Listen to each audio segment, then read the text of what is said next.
अपरिचित आदमी के लिए कोई भार नहीं देना चाहिए।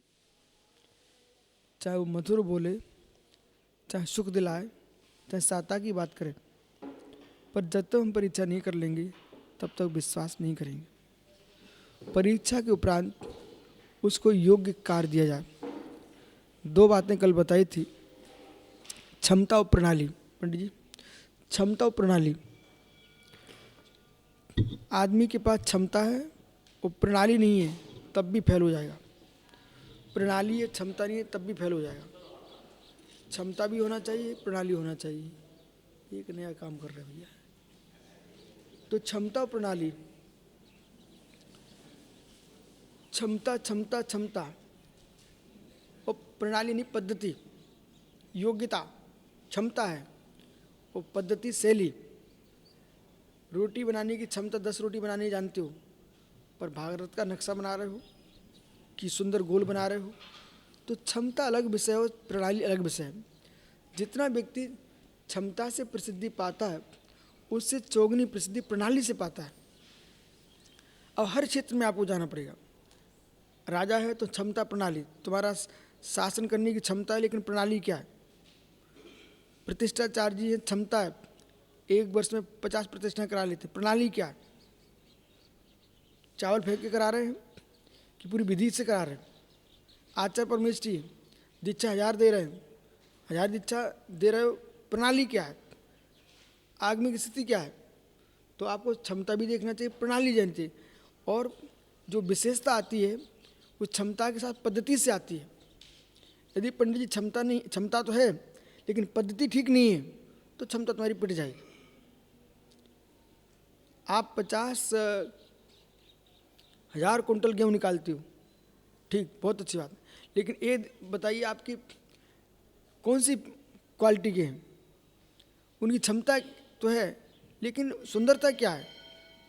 तो बहुत सारी ऐसी बातें हैं जिनकी क्षमता का भी बोध होना चाहिए और पद्धति का भी बोध होना चाहिए। और जब क्षमता और पद्धति जान लो फिर उसको उसकी योग्यता के अनुसार काम दे दो। शक्तिम का विच्छेद पूर्वत भूमिवाह पश्चात हम विद्यागता संस्या। पहले सेवक की शक्ति देख लो, उसकी योग्यता की पूर्ण विचार कर लो, फिर उसको जवाबदारी से काम सौंप दो उसके हाथ में कि अब बार बार नहीं टोकना। ये भी ध्यान रखना, किसी भी क्षेत्र में आप जा रहे हो। अब पंडित जी ने नवागढ़ में पुजारी रखा है, उसकी योग्यता देख लो, क्षमता देख लो, पद्धति देख लो। बार बार टोकोगे ना वो छोड़ के चला जाएगा। बार बार नहीं टोकना। तो जितना राष्ट्र चल रहा है, विश्व चल रहा है, क्षमता प्रणाली और विश्वास पर चल रहा है। 3 बातें सीखो भाई, क्षमता प्रणाली विश्वास, 3 पर विश्व चल रहा है। कितने गहरे गहरे विश्वास चल रहे हैं। जैन मंदिरों की पूरी संपत्ति माली के हाथ में रहती है। पुजारी, माली, मैनेजर, 3 आदमी, बड़े बड़े तीर्थ हमारे 3 आदमी पर टिके हुए। कितना गहरा विश्वास। अरबों खरबों की संपत्ति 3 आदमी के हाथ में। क्षमता प्रणाली विश्वास, कितनी विश्वास होगा तब भी विश्वास करना पड़ेगा। बिना विश्वास कुछ भी नहीं कर सकते आप। काम सौंपना ही पड़ेगा, विश्वास देना ही पड़ेगा। ततोपायुक्त एवं यदि निष्ठम त्वया तस्नुपसवापि तर्हि त्वया शिष्यते। तत उपायुक्त एवं निष्ठम त्वया, जब आपने निश्चय कर लिया कि आदमी पद के योग्य है, ये आदमी पद के योग्य है। अब पंडित सब बातें छोड़ दो, धन धरती मकान मंदिर ये तो तुमने सौंप दी, अच्छी बात है, पर वस्तु है। ओहो कितनी बड़ा विश्वास। एक व्यक्ति आया, मुझे मुनि बनना है, मुझे मालूम है कि मुनि बन जाएगा, एक विशिष्ट देश की ख्यात सदाचारी संपत्तिशाली प्रौढ़ बुद्धिमान समाज का गुरु बनने जा रहा है।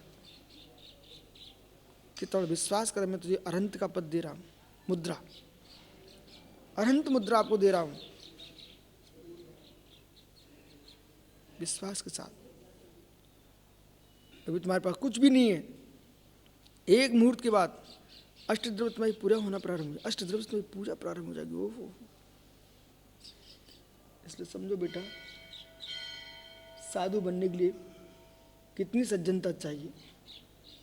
अष्टद्रव्य से तुम्हारी 1 घंटे बाद पूजा होने वाली है, अभी तुम्हारी कोई कीमत नहीं है। इसलिए भगवान की मुद्रा मिली आप सबको, धन्य आप सब। इस मुद्रा के साथ विश्वासघात नहीं करना,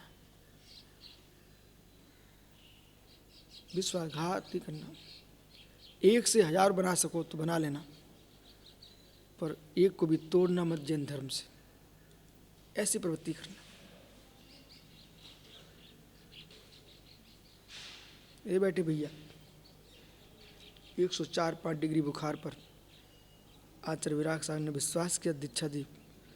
जय निशांत ऐसे पीछे ठा में बैठी थी, हाथ फिर रहे थे पीछे। ये कितनी दूर चले जाएंगे, पर हम इनको थोड़ी दूर करेंगे। उपकारी का उपकार मानने का याद करो भैया। श्रेयांश गिरी में जब दीक्षा हो रही थी तो इस स्थिति में थे कि गिर ना जाए, तो ये पीछे, याद है आपको, पीछे हाथ फिर रहे थे पीठ पे। जब तक दीक्षा चलती रही हटे नहीं वहां से। हमने आपको 3 दिन पहले एक नीति बताई थी, नए लोग बढ़ते जाएं, उनकी वृद्धि करो, वो पुरानों का संरक्षण रखो, उनका सम्मान रखो। ये बहुत बड़ी भूल है, चाहे नेता हो चाहे साधु हो, कि नए लोग मिलते ही पुरानों को झुटकार देते हैं। ये बहुत गलत काम कर रहे हैं। वे सोचते कि भाई बढ़ गए, 50 बढ़ गए। अरे 50 बढ़ गए, तुम पुराना क्यों एक छोड़ दिया? ठीक है, मैं समझता हूँ कि खाने के लिए नया घी अच्छा लगता है, लेकिन पागल हो जाए तो पुराना घी अच्छा लगता है। सुनो पंडित जी, खाने के लिए स्वादिष्ट घी नया ही होगा, लेकिन जब आदमी पागल हो जाए ना तो 200 वर्ष पुराना घी मस्तिष्क पे लगा दो, उसका पागलपन ठीक हो जाएगा। कितने ही पागल आदमी हो जाए, 200 वर्ष पुराना घी उसके माथे में लगा दो, उसका पागलपन ठीक हो जाएगा। कहाँ से आएगा? सुशील वैद्य के यहाँ रखा जयपुर में।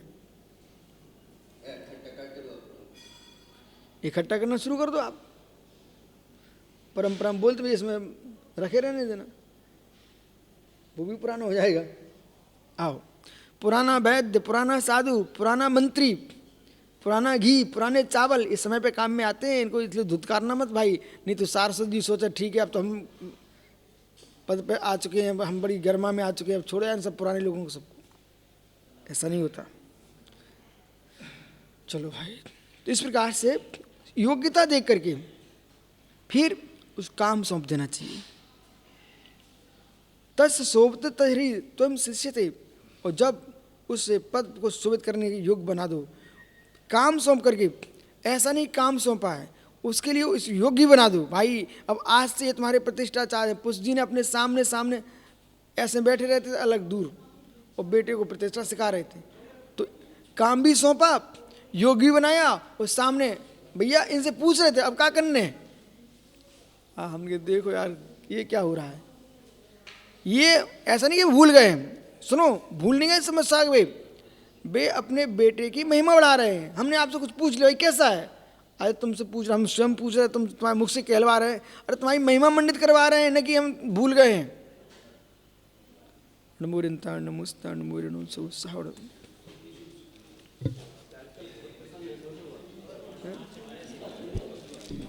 आपको तो